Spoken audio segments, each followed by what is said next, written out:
Boa noite, tudo bem? Eu sou Arthur Pinheiro, sou estudante da Escola Souza Cruz e, no momento, atual repórter pelo canal ASC TV.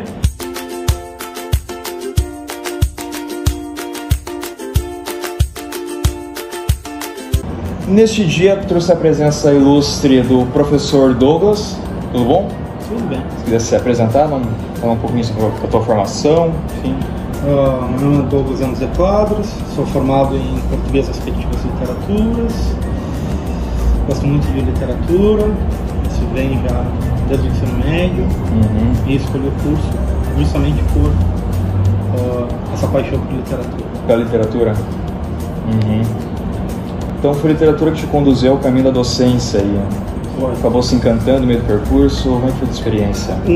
A experiência foi depois de começar a estudar dentro da universidade.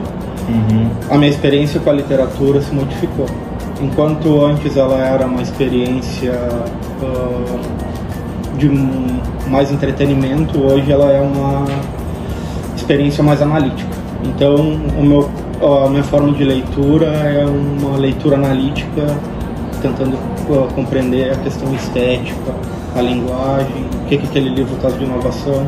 Isso também faz com que muitos livros que algumas pessoas leem por entretenimento, eles não acabam sendo interessantes para mim, por causa desse tipo de formação que eu tive. Leio o livro já analisando. Sim, aprendendo a interpretar o livro, né? Isso também é uma forma mais complexa de apreciamento da arte também, né? É uma forma que com alguns livros que são mais experimentais, o público leigo acaba não lendo ou acaba não entendendo justamente por causa dessa concepção estética. Sim. Isso eu posso presumir que já te conduzindo, né, mais leitura dos clássicos. Eu leio alguns clássicos, mas eu tento ler literatura contemporânea e muita coisa experimental. Assim. Sim. Livros que não necessariamente eles seguem uma narrativa clássica. Eu busco esses livros diferentes. Sim, mas os clássicos eu passei por boa parte deles. E são imprescindíveis porque eles são formadores de outras literaturas. Então a pessoa tem que passar pela Odisseia de Homero, porque é uma epopeia formadora da literatura ocidental, da mesma forma que é bom a pessoa passar pelos clássicos de outras línguas, sei lá, dentro da literatura francesa acaba passando por Proust, né? Acaba passando por Thomas Mann dentro da literatura alemã, Divina Comédia, muito depois dentro da literatura brasileira, mas tantos outros clássicos a gente tem aí que são importantes para... Depois da literatura russa também tem os clássicos. Tento, dentro do possível, conhecer um pouquinho de cada. Sim. Esse conhecimento que desenvolveu ali, com a leitura dos clássicos, também disse que também, né, ele dá uma impressão negativa sobre a superficialidade contemporânea, né? Literatura de massa, sim. Eu tenho, assim, leio literatura contemporânea, mas não necessariamente vai ser aquela literatura de massas. Eu procuro sempre alguma coisa que tenha nova do ponto de vista da linguagem ou do ponto de vista de como que um escritor trabalhou aquela temática. Então eu acompanho sites de crítica e revistas eletrônicas que falam sobre literatura contemporânea. A partir dali eu busco, ou às vezes em língua portuguesa ou em língua estrangeira. Sim. Mas grande maioria em prosa. Tem alguma contemporânea que tu queira recomendar pra gente? Que ganhou o Nobel de Literatura agora esse ano, a Han Kang, é uma sul-coreana. Ela ganhou o Nobel de Literatura. Ela escreveu um livro bem conhecido chamado A Vegetariana, dentro do meio da literatura, assim, quem acompanha. E eu estou lendo o livro branco dela, é bem interessante, porque veio junto com, de certa forma, acabou casando porque eu estava lendo literatura oriental, então estava lendo um outro cara chamado Murakami, então acaba que eu não tinha muito conhecimento com literatura oriental, e é interessante a forma como eles trabalham a temática. Eu não tinha muita bagagem de literatura feita no Japão, feita na China, feita na Coreia. É interessante a forma como eles tratam, e a linguagem também. Tem algum ponto que quer destacar essa diferença entre uma literatura mais ocidental e outra oriental. Assim, tem alguns clássicos, por exemplo, da literatura japonesa, que eu acho que a melancolia japonesa, ela está muito presente no texto. Só que o que eu acho que muito da literatura oriental, ela é atravessada pela literatura ocidental. Então a gente tem alguns escritores que são considerados clássicos dentro da literatura oriental, mas tem uma interferência da literatura ocidental por causa de toda a formação, ou pelo menos o que eu conheço, assim. Mas o pessoal trabalha bastante com literatura fantástica, sabem trabalhar bem, assim, as narrativas são bem construídas. Algumas coisas a pessoa tem que entender um pouco da cultura para conseguir entender. Sim. Isso aí acontece também com Ovis, por exemplo. Tem um cara chamado Orhan Pamuk, que é o Nobel de Literatura também. Ele escreve, é um turco. Algumas coisas que ele escreve de literatura tem que pesquisar, sabe? Tem um livro dele que é A Neve, o nome, que acontece uma nevasca que deixa uma cidade isolada e acontece tipo um golpe de estado naquela cidade de sunitas e xiitas, eu acho, algo do tipo. Se a pessoa não for pesquisar sobre o contexto político da Turquia dos anos 80 ali, não dá para entender nada da história.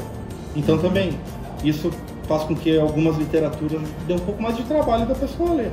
Mas eu gosto, porque ela é bem organizada, assim, ele escreve de uma forma interessante, a forma como ele coloca as palavras. Então o nome A Neve ele vai aparecendo ao longo da narrativa, e essa neve, a palavra neve, vai ganhando um novo sentido no decorrer da história. Eu acabo pegando literatura por causa desses detalhes pequenininhos, assim. E não... às vezes a história acaba ficando em segundo plano em alguns livros, e eu acabo pegando detalhes por causa desse hábito analítico que é automático quando eu estou lendo. Sim. Tu vê a literatura atualmente, por exemplo, um comparativo de literatura, né, e está sempre consumindo conteúdo referente a isso, ela ainda cumpre esse papel de, ou ela deveria cumprir, o papel de principal crítica da sociedade. Por exemplo, a gente pensa no Brasil ali, quando você não tinha ainda antropólogos, nem sociólogos discutindo como é que se dava a sociedade brasileira, você tinha uns escritores, né? Você tem o Lima Barreto, o Machado, né? E depois eu tenho essa categorização ali por especialidades, né? A literatura ainda tem que ficar presa, de certo modo, à crítica da sociedade, ou agora ela poderia, digamos, que se libertar e desenvolver outras áreas? Eu acho que a gente tem os dois. Um exemplo clássico disso é o Torto Arado, do Itamar Vieira Assunção, não lembro bem, mano. Itamar Vieira, alguma coisa. Foi o Jabuti, né? Ganhou o prêmio Jabuti. É um livro de crítica social. Ele é, assim, um livro que vai falar muito sobre trabalho escravo, sobre a questão da alienação. É um livro escrito, é muito bom, muito bem escrito. Ele traz dois narradores, explora toda a questão da linguagem, e ele vai trazer uma crítica social. Eu acho que o projeto da literatura como transformadora da sociedade sempre foi algo que foi pensado, mas nem sempre ele foi concretizado por uma série de fatores. Mas eu acho que alguns livros fazem com que a sociedade se transforme de forma indireta nas pessoas. Então, muitas revoluções, muitos pensadores e muitas decisões chegam à reflexão porque pessoas que estão em determinada função fazem isso. Mas eu acho que hoje em dia a literatura ela é uma boa parte entretenimento. É meio complicado falar sobre o papel da arte. Cada pessoa vai achar que a arte cumpre um determinado papel. Eu acho que ela serve para os dois. Eu acho que ela pode transformar de alguma forma a sociedade, ela pode chamar atenção para algumas coisas, e outras não. A gente vai ter uma literatura contemporânea para se voltar para o indivíduo e se deixar o coletivo de lado. Então, isso daí quem estuda literatura contemporânea fala, a gente tem esse retorno ao indivíduo, a questões mais interiores, existencialistas, e nem sempre falar de um grupo, como tem alguns movimentos, como o Romance de 30, por exemplo, era uma literatura, chegava a ser panfletária justamente por isso, por ter um projeto ideológico por trás dessa literatura que levaria a sociedade determinada reflexão. Uma sociedade que não era toda alfabetizada, né? Quer deixar algum recado para os telespectadores? Veja isso. Vou deixar aqui mais critério seu, né? Seja para um professor que esteja assistindo para trabalhar em sala de aula, seja para um jovem, enfim, a referente da literatura. Eu acho que todo mundo tem um livro e a literatura é para todos. Basta a pessoa encontrar esse livro. Não existe uma pessoa que não goste de ler. Existe uma pessoa que não encontrou o seu livro. Então o livro que eu acho bom não é um livro que vai ser bom para outra pessoa. Por isso que às vezes é tão difícil indicar uma literatura. Sim. Quando alguém me pergunta, indica um livro, eu pergunto, bom, mas o que tu lê? Tu gosta de ler o quê? Porque fica complicado. Dependendo do que a pessoa lê ou não lê, eu acho que existe um livro para cada pessoa. Muito obrigado, então. Obrigado pela participação. Tenha uma boa noite e até a próxima.